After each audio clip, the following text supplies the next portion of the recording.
What's up, guys? Welcome to Keto Rewind. Today is day 6 of the Keto Rewind Clean 30. We've made it to day 6. How awesome is this? I don't know about you, but I'm pumped. We're almost through week 1, and I hope you're really enjoying these videos, and I hope that you are getting as much out of it as I'm hoping you are. My goal here is by the end of the 30 days is to get you to learn how to track your macros, learn how to put together your own keto meal plan, and learn how to live the keto lifestyle as simply as possible. And then also the thought process behind my approach after losing 122 pounds. So I did see a bunch of people ask, what am I drinking? So this was yesterday, but I've been drinking, I drink water all day. Plain water off of the Berkey filter back there. I think it's in the screen. So I drink water, plain water all day. But I also like sparkling water. This is a lime flavored Topo Chico. It's just sparkling water with some lime flavoring. That's it. And then I also will drink a bubbly sparkling water, but just turn the thing over and make sure it's not full of sugar and all that stuff. Mine's just water with lime and carbonation. That's what you're looking for. And the next thing is, when you get hungry, throw in an herbal tea, an unsweetened tea, just switch it up. An apple cider vinegar tonic. I've mentioned that several times before. I like to do a 16-ounce glass of water, a tablespoon of apple cider vinegar, and a 3-finger pinch of salt. And sometimes I'll just squirt some lemon in there too. I'll do that. If I'm really hungry or struggling in a day, I will do that.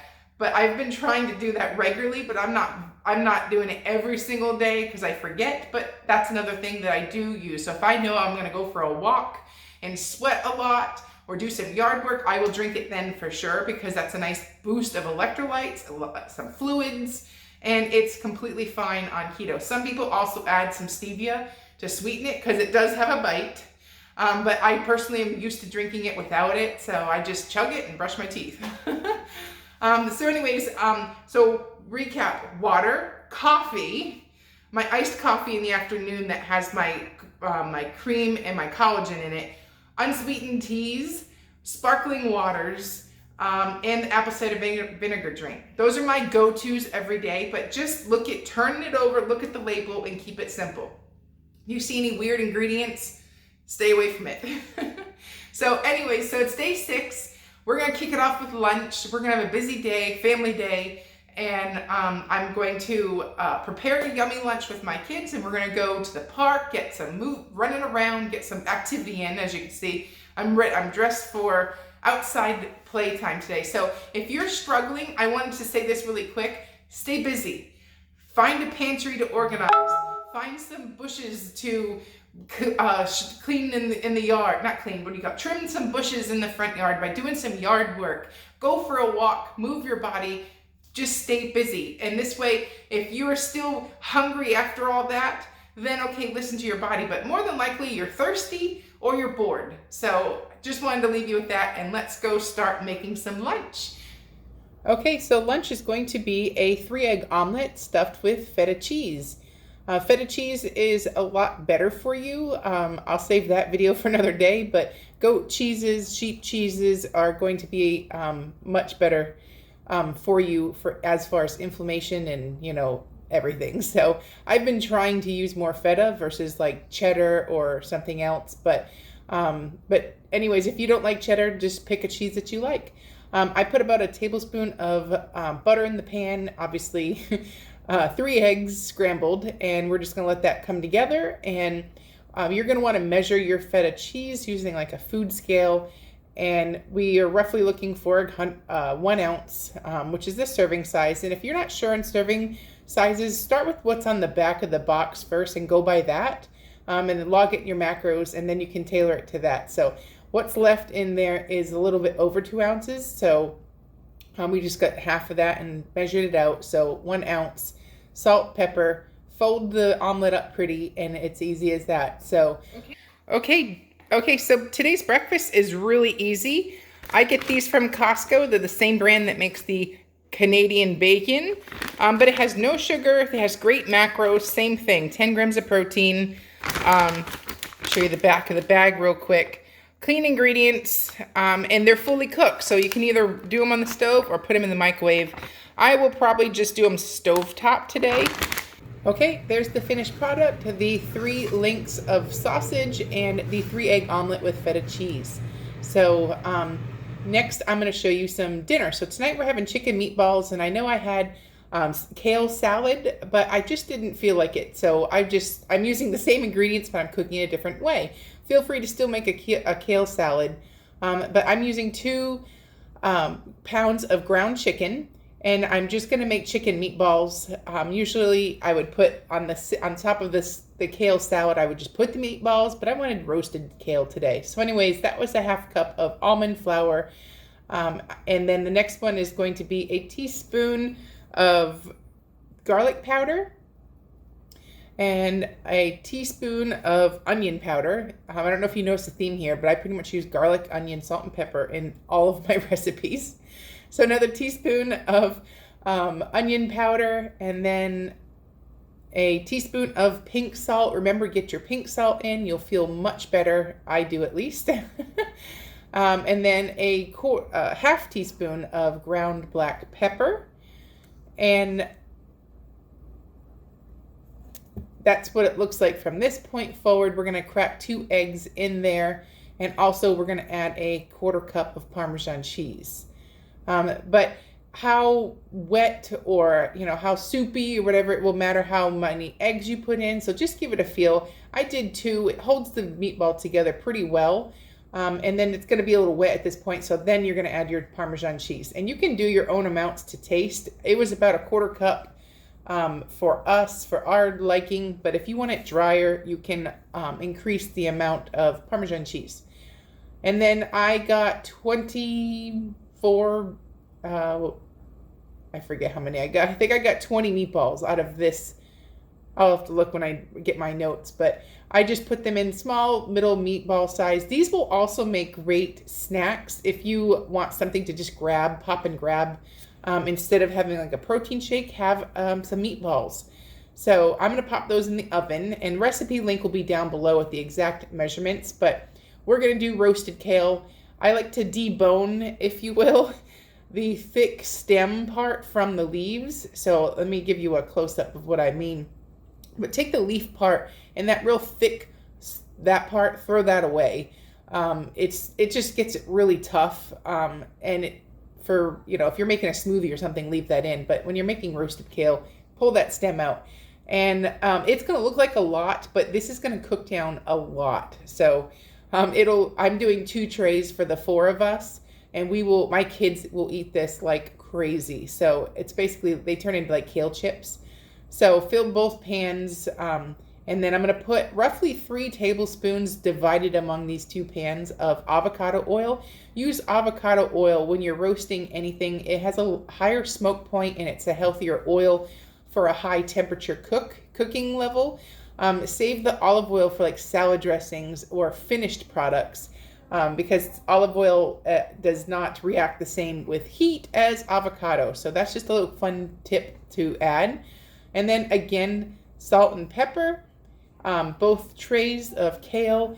It was roughly 2.5 cups or so per person, and then add your pink salt as well.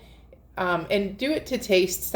There's no like right or wrong. If you want it saltier, go right ahead. If that's the way you want to get your salt in.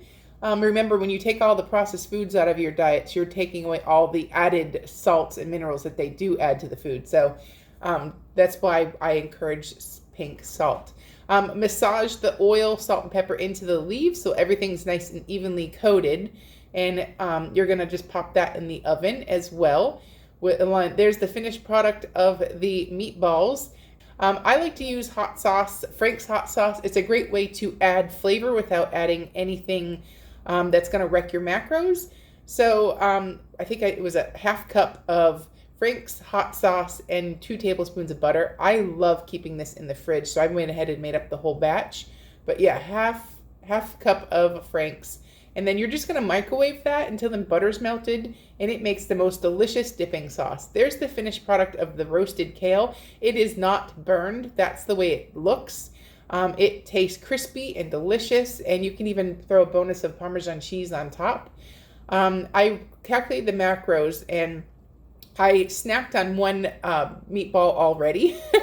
So I did 4 meatballs really, but 3 only made it to the plate. And then after calculating my macros, I was short in fat. So I go to, at that point, a fat like a nut. So I make those, and I keep those both roasted almonds and pecans in the my refrigerator, so that if this happens or I'm short on something or I'm hungry, I have them ready to go. So yeah, let's hop on and do the macros.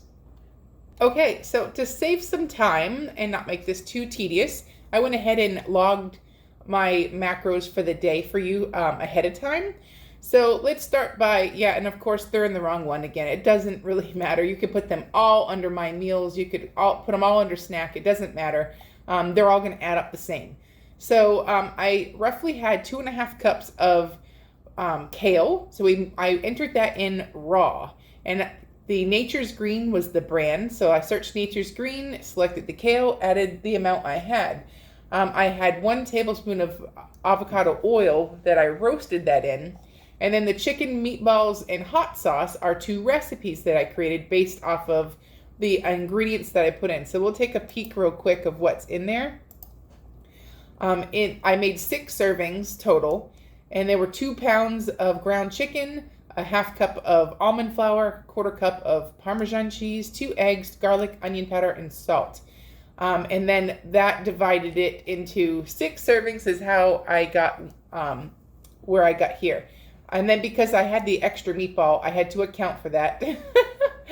So I ended up having 4 of those meatballs. And then the same thing goes with the hot sauce. You enter it in as a recipe, and the same thing. It has a 1/2 cup of, the ingredients of this is a 1/2 cup of Frank's hot sauce and 2 tablespoons of butter, and it also made 6 servings. And then, you know, so for my actual macros, I just logged how many servings I had. So, and then the same thing, 3 eggs from breakfast. Then I made my omelet in a 1 tablespoon of butter, 100 grams or 1 ounce of, not 1 ounce, 100 grams of feta cheese, and then the sausage links. And then obviously every day I have my coffee, keto coffee. And at the end of the day, when I logged my macros and I saw I was under in fat and under in calories, at that point, I'll add something easy like an after dinner snack of almonds.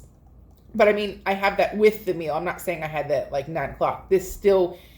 I had this right after I had consumed my dinner. So, and then that overall made my macros pretty spot on for the day. 14 grams of 19 net carbs, 8 grams of fiber, 106 grams of my 118 grams of fat, a little over on protein, but that is completely okay with me. So 99 grams of 95 grams of 4 grams over of my protein, and 1408 of 1514 calories. So that is my day. I will see you tomorrow at day 7. Okay, well, I hope you enjoyed day 6 of the Keto Rewind Clean 30. Let me know what you think. Let me know how you like the macros explained. And also, if you have any questions, feel free to join my Facebook group. All the links, all the recipes, everything is going to be down below. So have a great day. I'll see you tomorrow at the last day of the week, week 7. Bye. I'm Jess, and you're watching Keto Rewind.